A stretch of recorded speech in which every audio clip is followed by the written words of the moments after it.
विभज्यवाद YouTube channel में आपका स्वागत है। Welcome to विभज्यवाद। विभज्यवाद में सभी सत्पुरुषों का स्वागत है।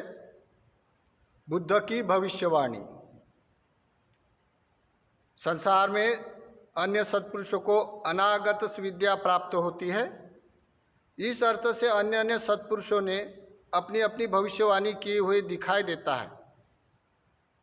इस विशेषता को देखते हुए विशेष संसार के सुपर साइंटिस्ट अनुत्तर पुरुष सम्यक संबुद्ध ने भविष्यवाणी किया है। ईसा पूर्व 5 में यानी 3500 पूर्व भविष्यवाणी किया है। ये आप ये वीडियो में देखेंगे। घटना के तौर पर राजा प्रसन्नजीत को 16 स्वप्ने विज्ञप्ति रूपा से प्रादुर्भूत हुए। विज्ञप्ति रूपा से यानी जो स्वप्न की भाषा, जो हर कोई मनुष्य को स्वप्न आते हैं उसकी भाषा विज्ञप्ति रूपा से होती है, या दिव्य लोक का अवलोकन विज्ञप्ति रूपा से होता है। तो इसके भाषा सभी लोग नहीं जान सकते हैं, ना समझ सकता है उसका अर्थ। तो ये 16 स्वप्ने देखते हुए प्रसन्नजीत राजा ने दक्ष ज्योतिषकार ब्राह्मण को आमंत्रित किया, तो पूछा क्या उसका अर्थ क्या है करके। तब वो दक्ष जो ब्राह्मण है उसने बोला कि राजा ये तेरे ऊपर बड़ी आपत्ति आने वाली है, ये निमित्त दिखाई देता है और उसके निवारण है सो आपको जल्दी यज्ञ करना पड़ेगा। ऐसा देखते हुए राजा घबरा गया और बोलता है चलो कल करे तो आज करो। जल्दी से जल्दी यज्ञ की सामग्री तैयार करने के लिए जुट गया। तो सामग्री लाते हुए भेड़ बकरी को भी लाया तो आंगन में हल्ला गुल्ला होते हुए मल्लिका को आवाज आया। मल्लिका ने झाँक कर देखा तो बोलते हैं राजा को, राजा क्या है तू प्रत्यय है, ये हल्ला गुल्ला किस कारण से है। तो बोलते हैं रानी मेरे ऊपर बड़ी आपत्ति आने वाली है और मेरे राज्य के ऊपर, इसी कारण निवारण हेतु मुझे जल्दी से जल्दी यज्ञ करना पड़ता है। मुझे जो 16 सपने देखे ये बड़े आपत्तिजनक है।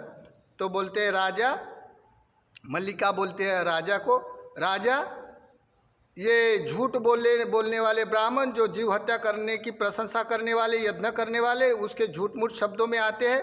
संसार में अनुत्तर पुरुष सम्यक संबुद्ध होते हुए उसको क्यों नहीं पूछते हैं निवारण का हेतु। तब मल्लिका ने फटकारते हुए मल्लिका जेतवन के रास्ते में चल पड़ी। तब वो प्रसन्नजीत राजा लट्टू होकर उसे पीछे पीछे आया। आने के बाद तथागत के पास आकर वंदना करते हुए अपने प्रादुर्भूत हुए स्वप्न तथागत को प्रकाश कहा ऐसे ऐसे मुझे स्वप्न है। जब तथागत ने इस का अर्थ अपने वाणी से प्रज्ञापित करते हुए बताया, राजा ये तेरे समय पे नहीं होगा और ये ना मेरे उपस्थित समय पे होगा, ये भविष्य में घटना होने वाली के है स्वप्न। इसी तरह तथागत ने भविष्यवाणी किया। ये भविष्यवाणी के स्वप्ने के जो अन्य राष्ट्र के विहार में भी चित्रांकित दिखाई देता है। और ये चित्र हम अभी प्रकाशित करेंगे। ये ब्रह्म देश के कल्चर का है और इसके ऊपर अन्य राष्ट्र के भी कुछ लोग व्याख्या करते हैं। इस अर्थ से देखते हुए तथागत की भविष्यवाणी जो 3500 पूर्व किए हुए अभी के काल में, ये वर्तमान भारत में ये भविष्यवाणी किए हुए का क्या प्रभाव है, क्या वस्तु स्थिति है, हम देखने का प्रयास करेंगे इस वीडियो में। ये 12वां स्वप्न है। जैसे प्रसन्नजीत राजा को प्रादुर्भूत हुआ विज्ञप्ति रूपा का स्वप्न, ये स्वप्न का ऐसी व्याख्या है जैसे उन्होंने देखा क्या तालाब में तुम्बा डूब रहा है। तुम्बा का मतलब जो गोल मोटल ऐसी लौकी होती है। ये लौकी सूखने के बाद पूरी हल्की हो जाती है, उसमें गैस होने के कारण हल्की हो जाती है। तो ये लौकी हल्की होने से वो पानी में तैरती है। पानी में तैरने के कारण पहले लोग लगा के अपने पानी में सफ़र करने के लिए उसका उपयोग किया करते थे। या पानी का कोई भी कार्य करना है पानी के ऊपर का, तो उसको यूज किया जाता था, उसका गट्ठा बांधकर, उसको तुम्बा बोलता है। तो ये तुम्बे डूबते हुए, जैसे पानी में तरंगने वाला तो तुम्बा है, लेकिन डूब रहा ऐसा उसने प्रसन्नजीत राजा ने देखा। ये स्वप्न का व्याख्या तथागत ने प्रदीप्ति करते हुए बताया। तो 3500 साल पूर्व जो भविष्यवाणी किया था, तो अभी ये वर्तमान में जैसे राजा को बोला, राजा ये तेरे काल में नहीं होगा या मेरे काल में नहीं होगा, ये भविष्य के लिए ये घटना हो जाएंगी। तो ये घटने का प्रादुर्भाव वर्तमान में दिखाई देता है।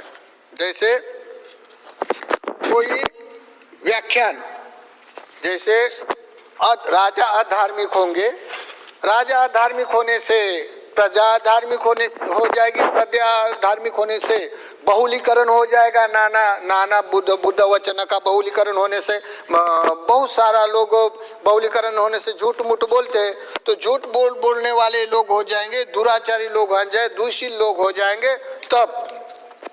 तब सांगणिक कर्म जहाँ होता है, जैसा सम्मेलन हो जाता है, सांगणिक सम्मेलन होता है, गण और बड़े बड़े गण का आयोजन हो जाता है, संघ का आयोजन होता है, सम्मेलन होता है, परिषदा होता है, उस स्थान पर चार निश्रय, पात्र, चिवर, परिवेन, इसकी बातें के व्याख्यान न करते हुए उस स्थान पर झूठ मूठ बोलने वाले लोगों को बोलने के लिए अवसर दिया जाएगा। और जो शीलवान भिक्षु है, शीलवान भिक्षु और जो पात्र चिवर से चार निश्रय से जीवन यापन करने वाले भिक्षु है, उसकी व्याख्यान उसको महत्व नहीं लगेगी, उसको टाल देंगे। और वो टालने के बाद जो लोग गृहस्थी लोग हैं, जो ज्यादा बोलने वाले लोग हैं, उसको सम्मति देके उसको कल्याण मित्र मानेंगे और ऐसे कल्याणकारी धर्म का लोग उत्पन्न हो जाएगा। और ये गृहस्थी होके धर्म को अधर्म बोलेंगे, पहले वह बताने वाले धर्म अंत बताएंगे, अंत बताने वाले धर्म पहले बताएंगे, और बुद्ध के वचन को छुपाकर अपने वचन डालने वाले ये काल दिखाई देता है। ऐसे वो कल्याण मित्र के साथ बहुत सारे संघ भेद होकर उसके पक्ष तैयार हो जाएंगे। ऐसे तथागत ने 3500 साल पूर्व घोषणा किए हुए दिखाई देता। ये प्रादुर्भाव अभी जो लोग बुद्ध धर्म पर चलने वाले हैं, परीक्षित लोग होते हैं। कोई लोग बताने का मतलब, कोई लोग क्या आते, भिक्षु संघ की केवल बुराई देखता है, लेकिन उसको अच्छाई क्या है ये मालूम नहीं होता, बुराई जल्दी से दिखाई देता है, तो ये लोग बुराई के पीछे पड़ते हैं। लेकिन भिक्षु ने पास कोई ना कोई त्याग है, कोई ना कोई उसके पास धर्म कर्म है, तभी वो भिक्षु ऐसा नहीं जानता, लेकिन उसका एक उच्चारण क्या, एक उसका कर्म बुरा लगने के कारण उसका प्रयास करते हैं। ऐसा होता है। तो कोई समय में जैसे कि कोई लोग भिक्षु की बुराई छुपा कर उसको श्रद्धा होने से उसके बुराई का, उसका दुशीलता को महत्व न देते हुए उसकी श्रद्धा से वो बचता है, तो ऐसे भी दिखाई देता है। लेकिन मध्यम का ऐसा है, कोई भी भिक्षु अगर झूठ बोलता है तो उपासक अपने सांगणिक कर्म करते हुए, संग अपने उपासकों की एकता करते हुए वो भिक्षु को शिक्षा का नियोजन बनाए। अगर कोई ऐसा भिक्षु झूठ बोलने वाला है तो सांगणिक करके उपासक लोग सांगणिक होकर वो भिक्षु को शिक्षित करने का प्रयोजन करता है। और बुद्ध शासन के वचन उसको मालूम है कब धर्म का ह्रास हो जाता है और किस कारण धर्म का वृद्धि हो जाता है। इसी कारण कोई भी भिक्षु में वो भेद नहीं करते हुए ऐसे उपासक संघ में कोई बर्ताव होते हैं।